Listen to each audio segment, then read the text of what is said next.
Now, as you can see, I have melted chocolate right here. And by the way, let me go on that other side, guys. So you can just buy the block, right? Something like this. And you can do the white or you can do the dark chocolate. This is dark compound chocolate. Now, of course, compound chocolate is not the real deal, but most of us Kenyans, that's what we use. If you're in another region, you can still use the real chocolate, like the couverture chocolate.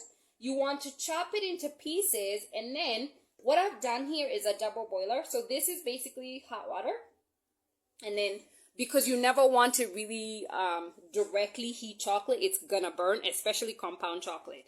So you have extremely hot water in a smaller bowl, and then you place your larger bowl here and, you know, put the chopped chocolate in here, and then you just let it stay here and you stir every once in a while until it becomes this way. So this